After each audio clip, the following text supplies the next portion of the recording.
Rey Mysterio versus Randy Orton. Please. Oh, sorry, what's going on? Rey Mysterio versus Randy Orton? Yeah. Great. What's your thought on Randy Orton? I fucking hate Randy Orton. But in a good heel way here. What do you think of Rey Mysterio? I don't really like Rey Mysterio that much. Oh. I'll get to it in a minute, but like Randy Orton, like now when I see Randy Orton, I either go for a piss or I go do something else when he's on TV. Especially if John Cena's involved as well. Yeah. Well, that's not piss break. That's the end of the pay-per-view. Yeah, if Randy Orton and John Cena turn up, that's the suicide point for me. Snap. Like watching that's like questioning my existence. Well, no, I like watching those matches because at that point the crowd get really bored. They start cheering random things and doing the Mexican wave. Fair enough. So but back in 2006, Orton, I hate him because he's a heel. He's obnoxious, he's arrogant, he's a son of a bitch. I hate him. But for a good reason. Rey Mysterio, I just never really... I used to like Rey Mysterio. Like, he's charismatic and he's a good wrestler. But he was never like in my favourite list of wrestlers I really want to see. He was a lot better early 2000s than he is now. Even at 2006 he wasn't too bad. Nowadays, when he's had like loads of knee injuries and stuff, he's in the twilight of his career now. I don't think he's going to be with the WWE much longer. Yeah. They're not booking him in anything. Well, he's now, just a jobber at the moment. Now, yeah, he was at Royal Rumble this year, and no one liked it. But that's not Rey Mysterio's fault. That wasn't really his fault, no. But everyone else's fault. Yeah, they knew it was Rey Mysterio was going to be in it. But you watch Rey Mysterio match now, and it's literally the same match, and that goes for a lot of wrestlers. But Rey Mysterio is supposed to be a high flyer, and he doesn't do that. He does a bit, but you not got as much as he to used to. accept that But he's actually an old man now, really, Yeah. in terms of wrestling, and he's had a long career, going back 20, probably more years. Yeah, He's had a lot. Well, no, I'm not He's saying had a lot that. of injuries. His knees aren't that good he anymore. is. Especially in the last couple of years, he's had a lot of bad injuries. But So I can't even... When I see Rey Mysterio come out, I can't even expect him to do high fly. I don't really want him to. He's just going to hurt himself. He's basically just... He'll come out, do some underdog stuff. He'll do a 619. Fans will cheer him still for that. yeah, Don't it's kind of a thing that you've seen it all before. You've seen it all before. But because the 619 is a classic move now. Like, yeah. everyone just see it. So it's not like it's just like Rey Mysterio match is kind of a piss break. It's just kind of like it's Rey Mysterio match, but you're okay with seeing him do the same moves. It's just like yay 619 and yay Hurricane Rana. How he's being used now is that he's in like 6-man tags with like Daniel Bryan and John Cena, and he'll be the one who gets pinned. Right. Because they don't want anyone going over Bryan and Cena, but Rey Mysterio is pretty much just a sacrificial lamb at this point. But that's fair enough. That's where he is, and he's got 2 or 3 more years. But he should go to a smaller promotion and do something for them rather than try and stay in the mainstream and just job to like Luke Harper and Eric Rowan. Yeah, one night on SmackDown, Orton came out and said that Eddie Guerrero is in hell. Yeah. It's pretty extreme. Eddie Guerrero had only been dead like a few months. For all the Eddie respect, I don't think the fans liked it. They've been cheering Eddie. Oi, oi, oi. I don't need to do that. But Randy Orton comes out, he's in hell. Yeah. And then was like... I don't know if he got in trouble for that, because the next week on SmackDown he came out again and said he apologises for saying Eddie Guerrero's in hell. He in fact doesn't care what Eddie Guerrero is. I assume they talked us up with like Eddie's family or something. I don't know. We want to do a storyline so. where Randy Orton says really bad things about Eddie. But we're hoping that we'd be okay with this.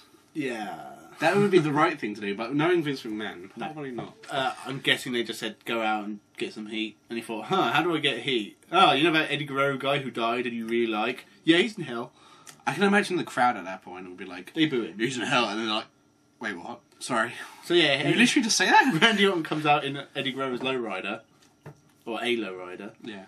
And he reads from Eddie's autobiography and gets attacked by Rey Mysterio. Which we can't really go bad. I mean, the crowd are behind Rey Mysterio a lot in this match. Yeah. They hate Randy Orton. Yeah. He's a son of a bitch. So this match is pretty much... Actually, the story going into this match, I will admit, is pretty good. Rey Mysterio is here for the Eddie respect, but it's got balls, because to say anything bad about Eddie Guerrero, especially right after he died, because I don't think people would take that now, like if you said something bad about Eddie. Oh, if like someone came out and said, Viscera's a piece of shit... on SmackDown, it would get cut out instantly. Oh, definitely, yeah. But even with Eddie, like now, they probably wouldn't stand for it. Or Benoit. The fans, definitely. Who? Yeah, exactly. But the fact that they did this right after he died. Yeah. Orton's pretty And disgusting. they were really building up Eddie, like Royal Rumble and stuff. With Rey Mysterio, like Eddie. Yeah, the Eddie respect is really important at this point. Yeah, and it's got balls, yeah. Orton's a pretty disgusting heel. When he comes out, he spits at the crowd. That's what I kind of miss. Yeah, this is a balls out heel. Like, he is a really good heel. And all he does now is the crowd are bored, so they cheer other people. Yeah, and all he does is look at them like, you bastards. No, it's not that. It's like in 2006, Orton gets heat by saying really vicious things and spitting at the crowd and being a disgusting, despicable heel. In 2014, he purposely makes matches boring to piss off the crowd. Yeah. Because you say, like, he's standing up saying, you bastards. He's not saying, wrist lock for 10 minutes. If that's the case, then I like it. Yeah. It's quite funny. It is quite funny. To piss off all the fans. You say that, but then you have to watch the match. And it's like, he's got John Cena in a headlock. I don't have to watch the match. He's got John Cena in a headlock for like 5 minutes. Then you get pissed off. But I can imagine Randy Orton doing that on purpose, but John Cena is just a boring wrestler. So... But like at the Royal Rumble this year when the crowd were chanting boring, he looks at them and he just got that headlock in for a long, long time. He's like, just to piss the crowd. What, do you like this? Or something? Yeah, there you go. Is it a bit longer? Yeah, you keep chanting Randy Savage. Randy Savage, JBL. Eddie, oi, oi, oi. Guy in front row. Stop. You need to do that. The match is actually really awesome, I think. Randy Orton swings Rey Mysterio into the turnbuckle. That was freaking epic. Looked really painful. A good thing about Rey Mysterio, you can really throw him around. Yeah, I remember seeing him against the Big Show. Yeah, into the crowd. Did he go against Great Khali at some point as well? I remember him doing that with Batista in a triple threat. That won't be good. They basically killed Great Khali, then Batista just murdered Rey Mysterio. Yeah. And turned heel in the process. Possibly, I can't remember it actually. Anyway, yeah, I fucking hate Great Khali. Moving on. Sorry, what? Orton like overpowers Mysterio. He's like throwing him around and stuff. He stomps his arm on the Shield stairs. Shield stairs. Still chairs. Still steps. But I'm turning it to Michael Cole. Yeah. They stayed on those stairs for quite a while. Yeah, which was kind of cool. He goes after the arm after that, of course. Yeah. Standard heel stuff. Rey does a seated senton. Catches him. That's pretty cool. Constant Eddie respect, like pointed up and lots of Eddie chants and stuff. Orton gets busted open at one point. Well, at some point. There was a couple of surprise, like, blood. There's a lot of blood at this paper actually. Yeah. So a few people get busted open. Like, it's only small cuts and stuff, but still. Actually, JBL got busted open quite badly earlier. But it was like, yeah! Yeah, that was actually pretty cool. Eddie! Look at my ass. Rey goes off the top rope and Orton hits him with a massive drop kick. Yeah. And that was freaking cool. To the face. Straight in the face. Yeah, and he hit it. You never see Orton do that anymore. Too exciting. Then Rey Mysterio drop kicks him, hits a 619. Mm-hmm. Goes for his splash. Orton rolls him up, holds the ropes, and steals a win. Yeah. I don't like that. He holds the ropes during the pin. And that always annoys me. I think the best way to think about it is the Royal Rumble with The Rock and Big Show. When they didn't know who did it, so they like reviewed the footage. And that was kind of a storyline for a while. Yeah. Like, if you saw that footage, you can see who definitely won. They don't do that for any other match. No. The referees could be like, yeah, we'd like to say that last match, turns out Randy Orton cheated. And, well, actually, you say that, but Teddy Long does go, Randy Orton, you're a cheating bastard. It's a triple threat at WrestleMania at some point. I don't know if that was tonight on SmackDown. Oh, right, okay. But yeah, it does get overturned. Oh, right. And, Randy Orton grabs the mic and says, I'm going to... Ray, you suck. I'm going to WrestleMania.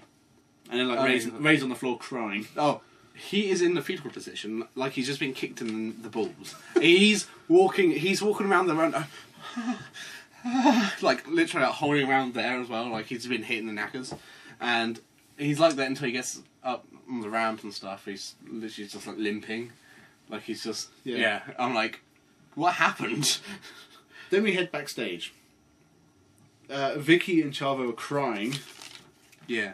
Then Rey Mysterio walks back down that line of people, like, everyone was cheering and shaking hands earlier. Yeah, and they're like, I'm so sorry. They're not. I'm so sorry, Rey. I don't get It's it. fucking depressing. They're like disappointed in him, like, Yeah. I can't believe you. Fucked up, You've messed you up. son of a bitch. Eddie would hate you for this. Eddie's in hell They should looking be up at cheering you. him. But no, Rey Mysterio was, and then like goes up to Chavo, Yeah. and it's like, it looks like Chavo's like gonna be bad, like he's messed up everything. But he's like, come here, man. Yeah, Just they all goes hug. Probably hug. And Ray's like, I let you down, man. And they're Yes. like, no, you didn't. It's like, I let you pretty down. No, I didn't. depressing and cute because And Ray and Vicky, I could have done better. And Guerrero just standing in the back. No, everyone just standing in the back as well. Rey Mysterio is just like That is just... sad. It was so about depressing. It's really good acting, actually. Because like Chavo, Vicky and Ray are all really crying. He's really... Ray seemed really disappointed, so... Oh well, maybe it'll all go well at WrestleMania and he'll be world champion. Hey. Spoilers. Undertaker versus Kurt Angle. Mm-hmm. Awesome match, awesome promo. Because, Oh, you mean the opening video? yeah. Yeah. It's got a promo, isn't it? Whatever. Promo package, yes. Yeah. It's awesome because of the last pay-per-view and Undertaker because of the lightning and the ring collapsing and I guess his appearance at SmackDown, which I still don't know much about. But it takes him 3 minutes to get to the ring. Yep. He was a slow bugger. Mm-hmm. He was, and he's only going to get slower from here. Yeah. 3 minutes is short. I fairly spit up the footage. But it's basically why we only see him at WrestleMania now. It takes a year to get there. Walks between each one. Yeah. He actually looks pretty good here, though. Looks pretty strong. Got some good pace behind him. He does a high knee. He's pretty fast moving. For Undertaker. Yeah. They do some mat wrestling as well. We know like Kurt Angle's an accomplished mat wrestler, but Undertaker, they hang with him. Yeah. He's a veteran. He's I experienced. feel what I was saying with like Bobby Lashley and stuff. They're kind of that kind of wrestler. You mean like powerful, Big guys. Yeah, I guess they're a bit more powerful big, than that. strong guys. But they're a lot boring. When you see like Kurt Angle who does mat wrestling, if that's what you call it. Well, yeah, the stuff like arm bars and stuff at the start matches is mat wrestling. It's a lot more interest depending on the wrestler, like Kurt Angle. Kurt Angle's really good at it, and it's like when you get someone like Kurt Angle and you have an opponent do it to him. Yeah. Like I think they did it with Shawn Michaels, where Shawn Michaels started out with some really cool mat wrestling.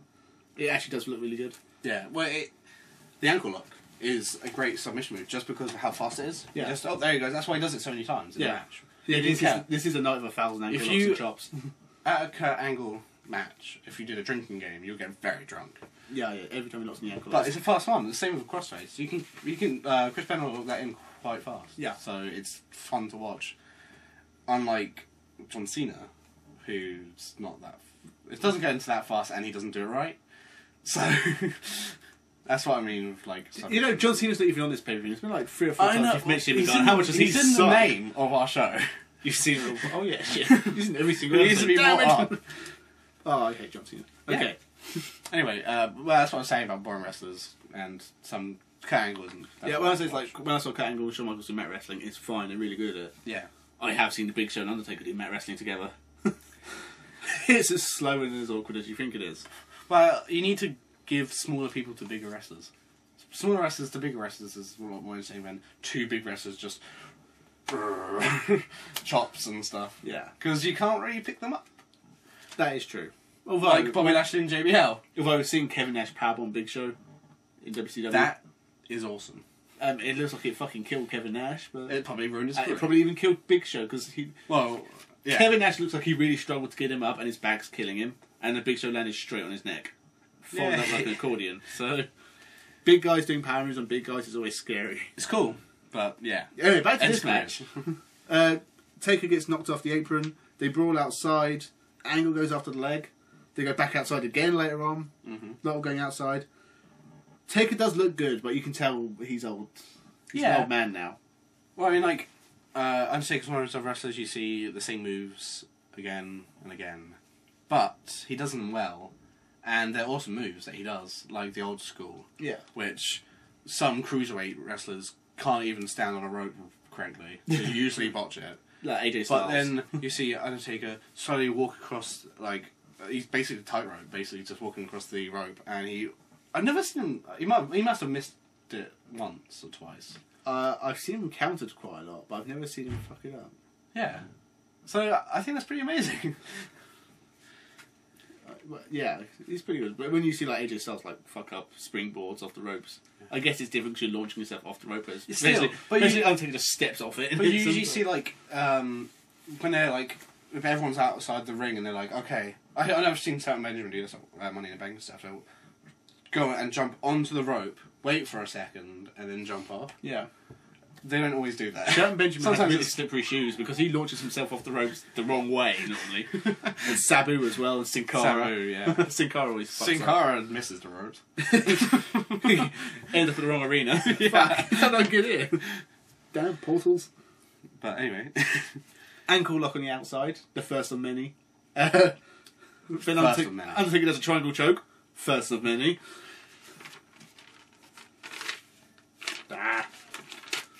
Yeah, okay. The back outside again, the announce table, man. Oh, yeah. Do you want to talk about the announce table? No, you go for it. Okay, angle slam through the announce table. Freaking A. Always looks good. It does. The announce table collapses pretty well. Unless you're Triple H. It explodes. Oh, yeah, definitely. Actually, I heard recently that when that happened to Triple H, when his tricep goes, Stephanie McMahon... Actually, I think it was a different match, but Stephanie McMahon apparently was screaming backstage. Oh. So... I can't believe that after that match, Chris Jericho put him in a bloody Walls of Jericho. That's what you know. Which pulls on that particular muscle. Which I'm guessing is like, you could say it's just Chris Jericho being a heel and getting that in. Yeah. Or you could just say that Chris Jericho really doesn't like Triple H. Maybe. Well, for good reasons. And fucking prick. But... Just while we're on the topic, you see that we're not actually talking about this pay-per-view that much. It's how kind of boring it can be. This wasn't a boring match. No. In fact, actually, this was a really good pay-per-view. I say the pay-per-view isn't that bad, but we did end up talking a lot over it. There's actually, they get back in the ring and it's an awesome sequence. Undertaker goes for a chokeslam. Kurt Angle counters into an ankle lock. Undertaker counters the ankle lock back into a triangle choke. Yeah, there's a lot of countering. Yeah. Back to an ankle lock. And then he hits a chokeslam. Doesn't get the free count. Picks him up, last ride attempt. Countered into an ankle lock. You countered a last ride into an ankle lock. Who thought of this? Gets out of it, hits an angle slam. Undertaker sits up. That's always the coolest. He then gets Kurt Angle into a tombstone and they kind of just go in a circle. And then he ends up in the ankle lock again. See, that's why I like Angle. You could do whatever. I've seen people, high flyers, or not high flyers, but jumping off the turnbuckle into an ankle lock. Like, how do you do that? Taker kicks Angle, blood on head. He gets the back of his head cut open. Some, it's a very small cut. Still, it is, another angle slam. It's actually the third one. Into a triangle choke. Oh, really? Wait. Tell me, what does that go into? Oh, well, Undertaker locks a triangle choke into Kurt Angle, and Kurt Angle wins the pin. What? I fucking hate this finish, actually. This is a really good match, but the finish does ruin it. Why? Because Taker's got Kurt Angle in the triangle choke. Yeah. But his shoulders are down. 1, 2, 3. I guess you could say that the Undertaker's protected and Kurt actually, I remember talking about this. But they're both old guys. Like, he gets the triangle choke into a pin, but it's so obvious that Kurt Angle's shoulders are down and Undertaker's shoulders are not. Actually, it looks more. Well, no, because Angle's sitting up, like bent over like that, because Undertaker's on the floor. Yeah. So Undertaker's shoulders are down. I remember them not being that down. Well, yeah, but like as down as they could be in a triangle choke, I guess. Maybe, yeah. But yeah, pinfall 1, 2, 3. I hate this finish. It's such a screwy finish. Both of these, you don't need to get these guys over. Kurt Angle and Undertaker are probably the most over superstars you got, except for Triple H, who's going to book himself over anyway. You don't need to protect these guys. When I see Kurt Angle, if he's lost a match, I'm not going to go, jobber, especially if that's a match to the Undertaker. Oh yeah, I think losing to the Undertaker's a privilege. I guess the only thing is you can say is that like Undertaker had that really cool entrance at the Royal Rumble with the chariots. To have him lose cleanly, would have been like stupid, right? I guess. But you've given a screwy finish on the pay-per-view. I would have preferred to see a clean win. Yeah, I guess you couldn't see him tap out, Undertaker. The only funny thing is, like, Taker thinks he's won. Nick Patrick gets the belt. Taker goes to grab the belt, and like Nick Patrick's like, nope. Takes the Kurt Which you don't want to do. No. As a referee who go into a coma as soon as you touch them, you don't go, yeah, Undertaker. Nope. But at the end of the match, Undertaker does shake Kurt Angle's hand. Respect. Nice to see. Passing the torch, but no, really have the torch, so fuck it. There was a bit during the match where was that after the match? Where he's like Kurt Angle's fucked, he's in the ropes.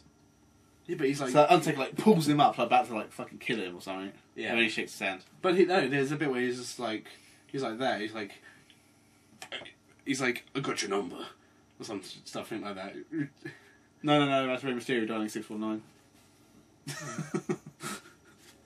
You have to watch it again, seriously. I don't know what you're talking about. He does that, yeah. He's like, up to his face like, got your number. I got your number, boy. I'm like, well, hold on. I'm going to ring you for some service. I need a plumber. But he does that. I don't remember that at all. You have to watch it. Anyway, No Way Out 2006. I don't want to say it was okay, because it was better than okay. This was actually a really good pay-per-view. With the exception of the JBL and Bobby Lashley match, which was boring but okay. Finlay did make that a lot better. Yeah. So yeah, stealing a woman and raping her makes that fun. Throwing the ring announcer in as a distraction and using his shillelagh. I always wanted to call it a ukulele. Ukulele. Fucks him up with the ukulele. If Jeff Jarrett had a midget. A midget. A midget. Midget. A midget. A midget, as the French would say. Midget. If Jeff Jarrett had a midget, I would give him a ukulele. Yeah. Because you'd have Jeff Jarrett with a big guitar, and then like a little midget with a ukulele, hitting people. They should do that with Hornswoggle. No, just kill Hornswoggle. I haven't seen him in a while. Oh, I don't care. But yeah, this pay-per-view was surprisingly good. I pretty much enjoyed every match on it. But I still thought that some of the matches could have been better, and we did talk over it a lot, because we weren't that interested. It's hard to say we weren't interested, because the matches were pretty good. Yeah. Even the worst match was good. Bobby Lashley. It's as good as a Bobby Lashley match gets. Yeah. And it was, the beginning of Bobby Lashley's fall, as he first lost. Oh, it's not really, because he's 2 years of him yet. Yeah, don't look like that. Be optimistic. There might be some good out of it. Nope. You never know. You might see some good Bobby Lashley matches. It might change our minds. Yep. But yeah, doing this, I thought like 2006 was absolute shit. I thought this was like the worst year. Yeah, that's what you came to me and said. Like, we're going to review the worst year of wrestling. But so far, New Year's Revolution was pretty good. Yeah. Royal Rumble was okay. okay. It wasn't great. It was pretty much... Royal Rumble was pretty meh, yeah. but it wasn't awful. Yeah, and this has actually been a really good pay-per-view. And next is WrestleMania. Oh yeah, we go to the granddaddy of them all, which you're not allowed to call him that, but still, fuck it, it's WrestleMania. WrestleMania 22. Ugh. I do not like that WrestleMania. What's the main event? It involves John Cena. I'm done. See you next time.